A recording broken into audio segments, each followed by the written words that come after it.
మన జిల్లా ఎంతోమంది గొప్ప రాజకీయ నాయకులను ఇచ్చిందనమాట.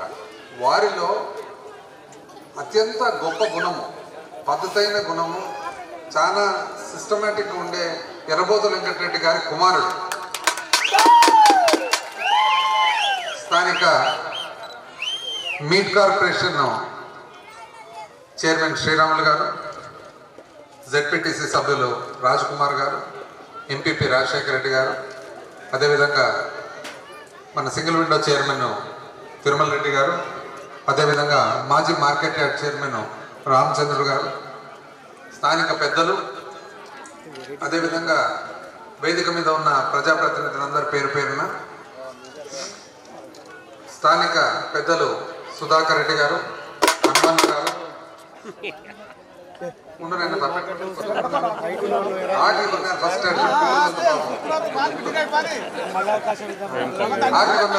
ఇంకొక 10 నిమిషాలు ఏం వీళ్ళిద్దరు సుధాకర్ రెడ్డి హనుమన్న కలిసి మంచి చికెన్ చేపించినారంట మన వెంకటాపురం వరకు.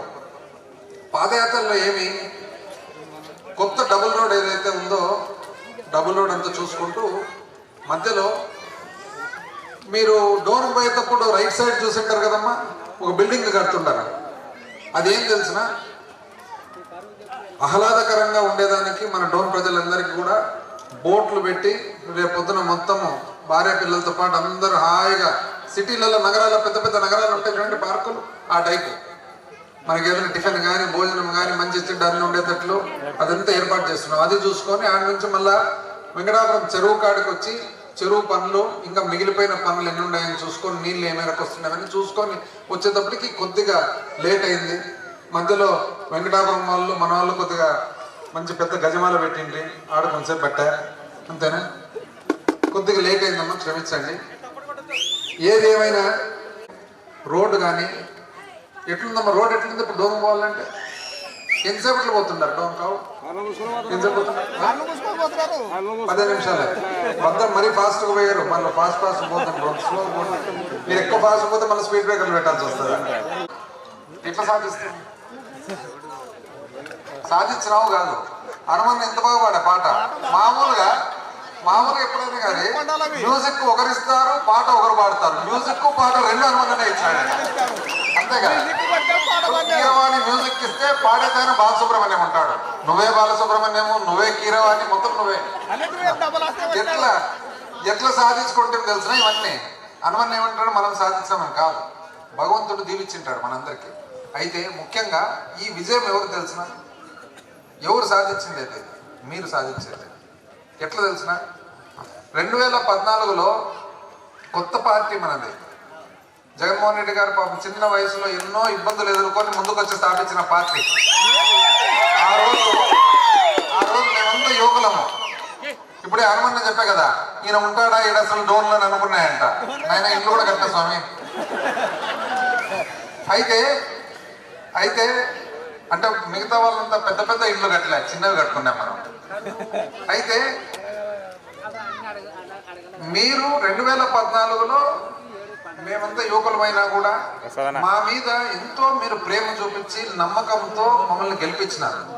గెలిపించిన తర్వాత 5 సంవత్సరాలు ఇక్కడ ఎంతో మందిని పైన కూర్చున్న ప్రజాప్రతినిధులందరినీ కూడా మీ చదువుతోనే గెలిచినది. 2014 నుంచి 19 వరకు మేము ప్రతిపక్షంలో ఉంటున్నాం. ఒక్క చిన్న పని చేయడానికి కూడా మాకు వాళ్ళు అదే పని చేయనీలే. మామూలుగా అయితే ప్రతిపక్షంలో ఉన్న ఎమ్మెల్యేని ఎంతో అంత చేయనిస్తారు, వీళ్ళు ఏం చేయనీలే. అయినా కూడా 2019 ఎలక్షన్ వచ్చేటప్పటికి 2014 కంటే కూడా మా మీద ఎక్కువ అభిమానం ప్రేమ చూపించి ఇంత పెద్ద మెజార్టీతో గెలిపించినందుకు ఈ రోడ్డు కానీ, ఈ చెరువు కానీ, నీళ్లు కానీ ఇవన్నీ కూడా మీరు చేయమని చెప్పి నేను మీ అందరూ కూడా చెప్తాను. ఇది విధంగా ఉండగా చిన్నగా ఎలక్షన్ దగ్గరకు వచ్చినాయి కదా, పచ్చకండాలు వేసుకొని తిరుగుతున్నారు. వచ్చినారు కూడా గుమ్మపండుకు వచ్చింటారు. ఫస్ట్ విడత ఒక విడత వచ్చినారు. ఇప్పుడు మనకు వాళ్ళకు తేడా చూడండి. గడప గడపకు వైఎస్ఆర్ ప్రభుత్వం మనం వచ్చి ఒక్కొక్క ఇంటికి ఏదన్నా కానీ జరిగిన మంచి, ఒకవేళ ఏదన్నా పొరపాటున మిస్ అయింటే అది ఎట్లా చేయాలా అంటే అర్హత ఉండి కూడా ఏదన్నా ఒకవేళ మనకు ప్రభుత్వం నుంచి సహాయం అందలేదంటే ఆ సహాయాన్ని ఎట్లా చేయాలనే దానికోసం మన ప్రోగ్రామ్. ఆరోగ్య సురక్ష. ఇంటింటికి వచ్చి ఎవరికన్నా కానీ ఆరోగ్యం బాగలేకుంటే బాగలేని ఆరోగ్యానికి చికిత్స పొందేదానికి మన ప్రోగ్రామ్. అంతేనమ్మా జరుగుతుంది? అంతేనా జరుగుతుంటారు? అంతే కదా. వాళ్ళు తిరుగుతున్నారు. ఏం తిరుగుతున్నారు తెలిసిన? ఇంటింటికి పోతారు. ఆడోళ్ళు పాపం అమాయకులు అని చెప్పి వాళ్ళని ఎక్కువ టార్గెట్ చేస్తారు. ఇంటింటికి పోయి మీ అందరూ అడిగినారు కదమ్మా, ఏమని అడిగినారు? అమ్మా నూనె ధర పెరిగింది కదా అని అన్నారు. అడిగినారు? ఇప్పుడు నేను ఒకటి అడుగుతామ్మా, ఇప్పుడు నూనె ధర పెరిగింది. ఇప్పుడు బెంగళూరులో కూడా పెరిగింది, మద్రాసులో కూడా పెరిగింది, బొంబాయిలో కూడా పెరిగింది. అది కూడా మనమే పెంచుతాం. అబ్బాయి కూరగాయలు పెరిగినాయి, కందులు పెరిగినాయి కదా అని అడిగినారు కదమ్మా. ఢిల్లీలో పెరిగినాయి, కలకత్తాలో పెరిగినాయి, బొంబాయిలో పెరిగినాయి. మేమే పెంచుతామే. అది కూడా మేమే పోయి పెంచుతామా? మనమే పోయి అక్కడ పోయి పెంచుతామే. మొగోళ్ళ కాడికి వస్తారు, పెట్రోల్ పెరిగింది కదా అంటారు. హైదరాబాద్లో పెరిగింది, మద్రాసులో పెరిగింది, బెంగళూరులో పెరిగింది. అది కూడా మనమే పోయి పెంచుతామే పెట్రోల్. ప్రపంచవ్యాప్తంగా కరోనా వచ్చిన తర్వాత ఆర్థిక వ్యవస్థ అంతా అతలాకుతలమై ఇబ్బందుల్లో అన్ని ధరలు పెరిగినాయి. ప్రపంచంలో పెరిగినాయి, భారతదేశంలో పెరిగినాయి, అన్ని రాష్ట్రాల్లో పెరిగినాయి. అందులో భాగంగా ఆంధ్రప్రదేశ్ రాష్ట్రం కూడా పెరిగింది. అది అన్యాయంగా ఈ ప్రభుత్వానికి మనకు అంటగట్టడము సబబా అని చెప్పి ఈరోజు మీ అందరూ కూడా నేను అడుగుతా ఉన్నాను.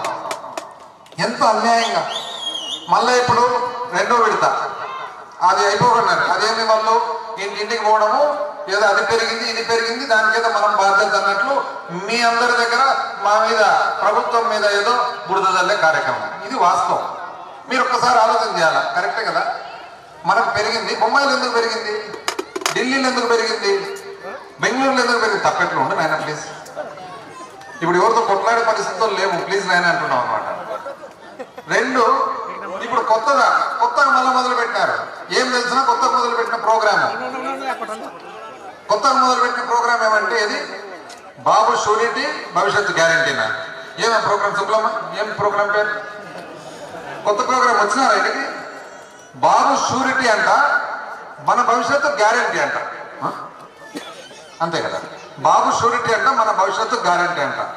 ఏమంటే ఇంటింటికి రావడము, 3 గ్యాస్ సిలిండర్లు ఇస్తా చెప్పినారు కదమ్మా. ఇస్తా చెప్తా అన్ని చెప్తా. వాళ్ళవన్నీ వాళ్ళదంతా బండారం ఇప్పితే ఎంత ఉంది అనుకుంటున్నారు.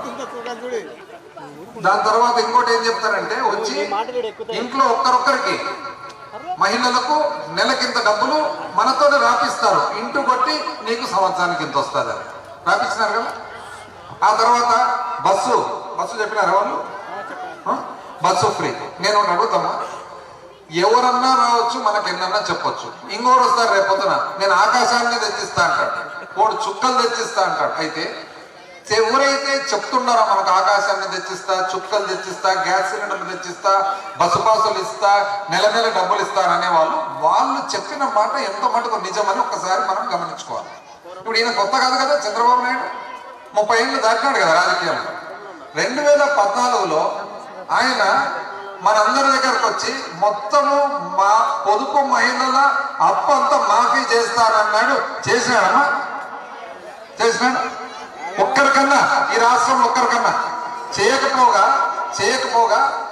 మామూలుగా మీ తరఫున ప్రభుత్వం కట్టే వడ్డీ కూడా కట్టకుండా చివరి ఎలక్షన్లు రేపు ఉన్నాయంటే పసుపు కుంకుమ అని చెప్పి మనకు డబ్బులు ఇవ్వాలని చెప్పి ఆలోచన చేసిన మాట వాస్తవం అని చెప్పగలుగుతాం.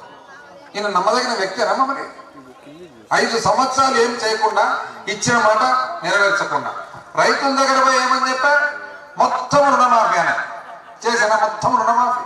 దాన్ని తగ్గించుకుంటూ 5 ఎకరాలనే 50,000 మళ్ళీ దాని తర్వాత ఏమని చెప్పా, మొత్తము వరికైతే ఇంత, శనక్కాయకైతే ఇంత, కందులకైతే ఇంత, బ్యాంకు ఇంతే ఇవ్వాలని చెప్పి బ్యాంకు మనకు సహజంగా ఇచ్చే డబ్బులను కూడా తగ్గించే మహానుభావుడు. వాస్తవం అంటే చెప్పిన మాట ఒక్కటి కూడా నెరవేర్చకుండా ఇప్పుడు కొత్తగా వచ్చి మళ్ళా నేను గ్యారెంటీ అంటే ఇక్కడ నమ్మే వాళ్ళు ఎవరన్నా ఉన్నారమ్మా? ఎవరన్నా నమ్ముతారా? ఇదే జగన్మోహన్ రెడ్డి గారు 2019లో వచ్చి మహిళలకు మొత్తం పొదుపు మహిళలకు అప్పు మొత్తం మాఫీ చేస్తా అంటే మాఫీ చేసిన మాట వాస్తవమా కాదని చెప్పి అడుగుతా ఉన్నా. 45 నుంచి 60 సంవత్సరాల బీసీ, ఎస్సీ, ఎస్టీ, మైనారిటీ మహిళలకు చేయూత ద్వారా సంవత్సరానికి 18,500 మాదిరిగా 75,000 రూపాయలు 5 సంవత్సరాలు ఇస్తా అని చెప్పిన మాట వాస్తవమా కాదా? ఇచ్చిన మాట వాస్తవమా కాదా నేను అడుగుతాను. రైతు భరోసా చెప్పిన మాట ప్రకారంగా ఇచ్చిన మాట వాస్తవమా కాదా అని అడుగుతా ఉన్నా. ఈ విధంగా చూసుకుంటూ పోతే ఒక్క మన గుమ్మకొండలో మాత్రమే అమ్మఒడి ద్వారా మొత్తము 264 మందికి గాను 24 లక్షల రూపాయలు ఇంచు వరకు ఇచ్చిన మాట వాస్తవమా కాదని అడుగుతామని. జగనన్న విద్యా దీవెన ద్వారా మన పిల్లలందరూ కూడా చదువుకునే పిల్లలకు 130 మందికి 31,63,000 రూపాయలు ఇచ్చిన మాట వాస్తవమా కాదని అడుగుతా ఉన్నా. అదేవిధంగా వైఎస్ఆర్ రైతు భరోసా కింద ఇంచుమించు 450 రైతులకు 2,32,00,000 రూపాయలు ఇచ్చిన మాట వాస్తవమా కాదని అడుగుతా ఉన్నా. అదేవిధంగా వైఎస్ఆర్ ఉచిత పంటల బీమా ద్వారా ఇంచుమించు 500 మంది రైతులకు దాదాపు 77 లక్షల రూపాయలు ఇచ్చిన మాట వాస్తవమా కాదని అడుగుతా ఉన్నా. అదేవిధంగా ఇంచుమించు 290 మంది వృద్ధులకు 2,95,00,000 రూపాయలు ఇచ్చిన మాట వాస్తవమా కాదని అడుగుతా ఉన్నా. వైఎస్ఆర్ చేయూత ద్వారా 140 మంది మహిళలకు ఇంచుమించు 62 లక్షల రూపాయలు ఇచ్చిన మాట వాస్తవమా కాదని అడుగుతా ఉన్నా. మన వైఎస్ఆర్ ఆసరా ద్వారా పొదుపు మహిళలకు 65 మందికి ఇంచుమించు 7,60,000 రూపాయలు మాఫీ అయిన మాట వాస్తవమా కాదా అని అడుగుతా ఉన్నా. మళ్ళీ ఇవన్నీ చెప్పి చేసిన తర్వాత ఈ రోజు చెప్పి చేసిన వ్యక్తిని మనం నమ్మాలనా, చెప్పి చేయని వ్యక్తిని మనం నమ్మాలనా అని చెప్పి ఒక్కసారి మీ అందరు కూడా నేను మనవి చేస్తా ఉన్నా. దయచేసి మహిళలు ఎవరు కూడా, రైతులు ఎవరు కూడా ఈ మోసపూరిత మాటలు నమ్మొద్దండి. గ్యాస్ సిలిండర్లు ఇస్తా అని, ఇంకోటి ఇస్తా అని. మేము ఎంతో మంది బయట తిరుగుతూ ఇతర పార్టీ వాళ్ళతో కూడా కలిసి రైళ్ళు ఎక్కేటప్పుడు కానీ, ఏరోప్లేన్ ఎక్కేటప్పుడు కానీ కలిసేదానికి అవకాశాలు ఉంటాయి. ఇతర పార్టీ అంటే ఎవరు?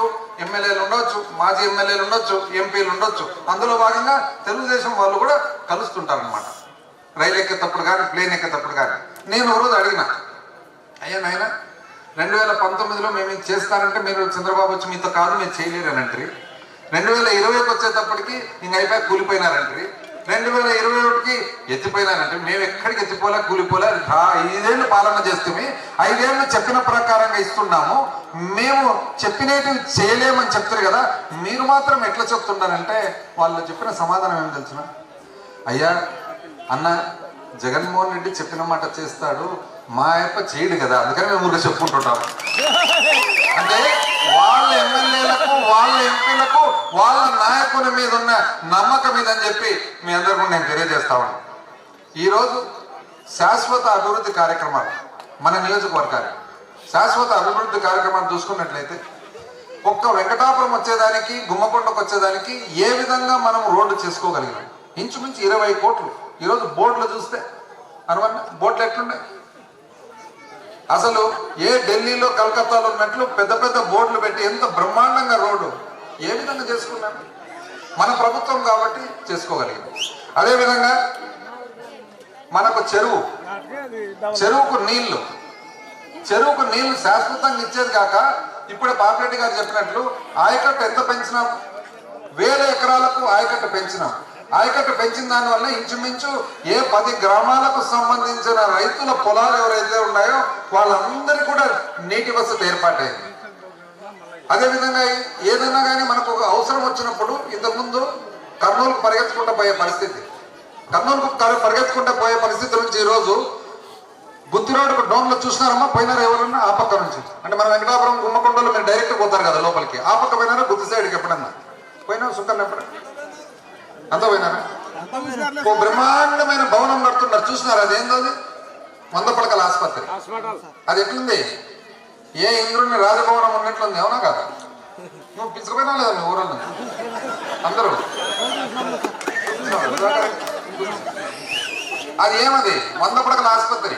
100 పడకల ఆసుపత్రి అంటే మనకు 99 భాగాలు కర్నూలు పోయే పని లేకుండా అన్ని చికిత్సలు డ్రోన్లోనే కాబోతున్నాయని చెప్పి తెలియజేస్తాం. మామూలుగా ఆరోగ్యం బాగాలేకుంటే కర్నూలులో చేర్పించుకుంటే కుటుంబం పోవాలా, పొద్దున బస్సు ఎక్కల్లా, మళ్ళీ ఆడ దిగాల, మళ్ళీ రాత్రి ఉండల్లా, ఒక మనిషి అక్కడనే ఉండల్లా, లాడ్జ్లో రూమ్ తీసుకోవాలా, ఎంత ఖర్చు. ఈడ డోన్లో ఉంటే కరెక్ట్ ఈ రోడ్డు, ఈ డోన్కు 10 నిమిషాలు ఆసుపత్రి చేస్తాం, 10 నిమిషాలు ఇంటికి చేస్తాం. ఎంత మేలు చూసుకోండి, అన్ని చికిత్సలు ఇక్కడనే అయిపోతాయి. ఆ పక్కనే, ఆ భవనం పక్కనే బ్రహ్మాండంగా ఇంకో బిల్డింగ్ కడుతుంటారు, చూసినారా? అదేం తెలుసిన, బీసీలకు ఆడపిల్లలకు బడి, జూనియర్ కాలేజ్, హాస్టల్తో పాటు. మన ప్రాంతంలో బీసీలు ఎక్కువ. వీళ్ళందరూ చెప్తారు ఊరికే వచ్చి, ఏమని చెప్తారు తెలిసిన, మేమే బీసీలకు ఇది, మేమే ఎస్సీలకు. ఎవరైనా ఏమైనా చేశారమ్మా 40 ఏళ్ళ బీసీలకు? ఆడ చూడండి బిల్డింగు ఎంత బ్రహ్మాండంగా అంటే, ఎవరైనా ఏం కోరుకుంటాం మనము, మన ఆడపిల్లలు బాగా చదువుకోవాలి. చూడు చిన్నపిల్లలు ఆడపిల్లలు ఎట్టున్నారు, బాగా చదువుకోవాలా, చదువుకున్న తర్వాత సురక్షితంగా చదువుకోవాలా. హాస్టల్, మంచి హాస్టల్ ఉంటే సేఫ్టీగా ఉంటుంది, ఎవరికి ఆడపిల్లలు అంత కదా కోరుకునేది. ఏ తల్లి అయినా కూడా బ్రహ్మాండంగా మీరు ఎవరు చూడాలాడా ఎంత బ్రహ్మాండమైన హాస్టల్ అంటే, రేపు మన పిల్లలు, ఆడపిల్లలు ఆడ చదివిన ప్రతి ఒక్కరు కూడా ఇంజనీర్, డాక్టర్ కావాల్సే అవకాశం ఉందని చెప్పి తెలియజేస్తాం. అదేవిధంగా కొంచెం అవతలికి కొత్తపల్లి కాడికి పోతే తొందరలోనే మొదలు పెట్టబోతున్నాం. సేమ్ ఇట్లాంటిదే ఎస్సీలకు అక్కడ కూడా హాస్టల్తో పాటు బడి. ఇవన్నీ చేసుకోగలుగుతున్నామంటే ఏ విధంగా చేసుకోగలుగుతున్నాము? ఇవన్నీ కూడా ఆ రోజు మీరు ఒక మంచి ఆలోచన, మంచి నిర్ణయంతో పాటు వచ్చినందుకు చేసుకోగలుగుతున్నామని చెప్పి తెలియజేస్తూ, మరి మన ప్రాంతంలో తాగునీటి వసతి ఎప్పుడు ఇబ్బంది. జీడిపి నుంచి నీళ్ళు వస్తే ఆడ నుంచి కొంచెం తీసుకోవాలా, బోర్లు ఎండిపోతాయి, అంతేనా? ఇప్పుడు ఈరోజు ఇంకొక 3-4 నెలలే గోరకల్లో, నంద్యాల దగ్గర గోరకల్లు ఉన్నాయి, పెద్ద ప్రాజెక్ట్ ఉంది, గోరకల్లు ప్రాజెక్ట్ అని.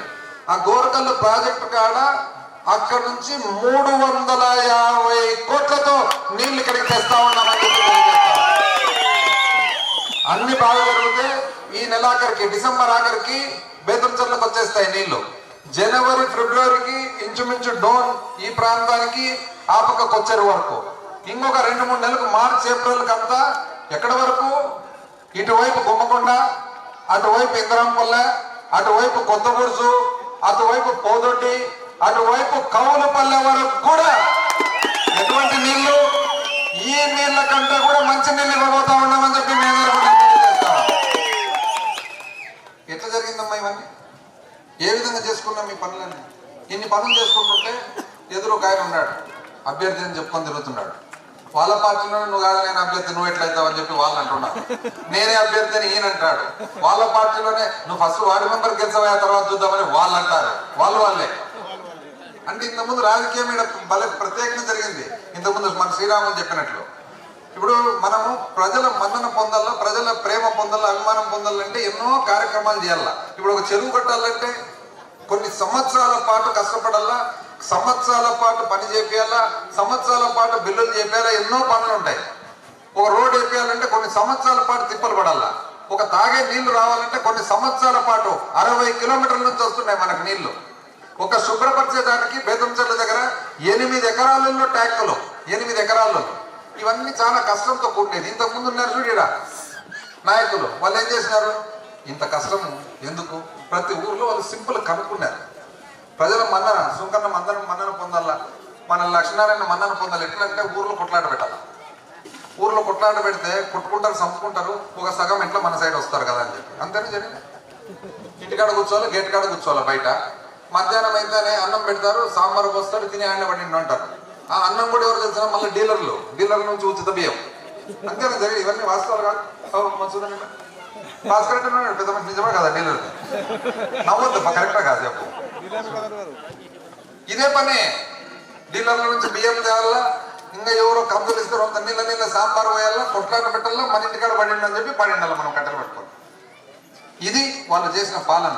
ఇది కాకుండా మనం ఇవన్నీ చేసుకోగలిగినామంటే ఏ విధంగా చేసుకోగలిగినాం, ఇవన్నీ కూడా మీరు ఎంతో నమ్మకంతో గెలిపించినందుకు గౌరవ ముఖ్యమంత్రి గారికి, జగన్మోహన్ రెడ్డి గారికి మన నియోజకవర్గం మీద ఉన్న ప్రేమ వలన ఆయన 175 నియోజకవర్గాలు ఉంటే ఒక్క డోన్ను మాత్రమే మోడల్ నియోజకవర్గంగా ప్రకటించినందుకు ఇవన్నీ మనం చేసుకోగలిగినామని చెప్పి తెలియజేస్తూ, స్థానిక కొన్ని సుధాకర్ రెడ్డి గారు చెప్పినవి, తర్వాత మన రిప్రజెంటేషన్ ద్వారా ఇచ్చినట్టు ఉన్నాయి, అవన్నీ కూడా చేసుకుందాం. కొన్ని కాలువలు, కొన్ని రోడ్లు, కొన్ని జరుగుతూ ఉన్నాయి. కొన్ని ఎలక్షన్ తర్వాత, ఎందుకంటే ఇంకా 2 నెలలే ఉంది కాబట్టి ఎలక్షన్ తర్వాత కూడా చేసుకుంటాము.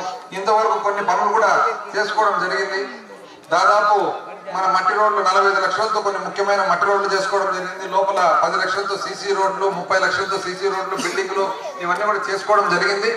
ఇంకా మిగతావి కూడా ఖచ్చితంగా ఇవన్నీ కూడా త్వరలోనే చేసుకుందామని చెప్పి తెలియజేస్తూ, మరి కొత్తగా ఊరికి వస్తారు వాళ్ళు, కరువు మండలంగా ఎందుకు ప్రకటిస్తారా? ప్రభుత్వానికి కొన్ని నియమాలు నిబంధనలు ఉన్నాయి, ఆ నియమాలు నిబంధనలు అయినా చేస్తారు, నిబంధనలైనా చేస్తారు మళ్ళా. అంతేగాని ఊరికే ఎంతసేపు అవతల మీద బురద జల్లాలనే ప్రోగ్రాం పెట్టుకొని తిరిగే తల్లుతో మనం ఏం చెప్తాం? ఇప్పుడు పడుకున్న అయితే లేపనీకి అవుతుంది, నటించేతో లేపనీకి అవుతుంది. శుక్లమ్మ ఎవరైనా నటించేతో వీళ్ళంతా అదే అనుకుంటారు. కాబట్టి మీ అందరికీ నేను తెలియజేసేది ఏమంటే, మీరు ఎంతో అభిమానంతో ఈరోజు మీరు అందరూ కూడా కలిసికట్టుగా, ఎందుకంటే ఇక్కడ స్థానికంగా కూడా ఒక పాతకాలం రాజకీయం ఉంది మీకు ఈ ఊర్లో. అభివృద్ధి చేసే రాజకీయం కాదు, కొట్లాటలు పెట్టే రాజకీయం మీ ఊర్లో ఉన్నారు కొంతమంది, మీకు తెలిసి ఎవరో వాళ్ళ నాయకులు. మీరు అటువంటి వాళ్ళని ఎవరిని నమ్మొద్దండి. నమ్మకుండా కేవలము మనకు కానీ, మన ఊరికి కానీ, మన కుటుంబాలకు కానీ పక్షపాతం లేకుండా కులాలకు మతాలకు అతీతంగా అందరినీ సమానత్వంతో చూసుకుంటే ఒక ప్రభుత్వాన్ని మీరు ఎన్నుకోవాలని చెప్పి మీ అందరూ కూడా కోరుకుంటూ, మరొకసారి కూడా ప్రతి ఒక్కరికి కూడా పేరు పేరున